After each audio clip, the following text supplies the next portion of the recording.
الله أكبر، ظهور علامة من علامات الساعة في سوريا. حياكم الله وبياكم أخواني الكرام. شاركوا هذا المقطع على أوسع نطاق، فالدال على الخير كفاعله، أو كما قال النبي صلى الله عليه وسلم.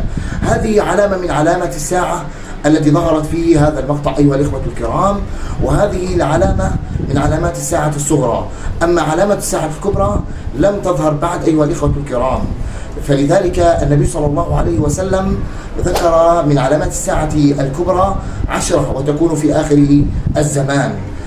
هذه وهذه من علامات الساعة الكبرى تكون في آخر الزمان.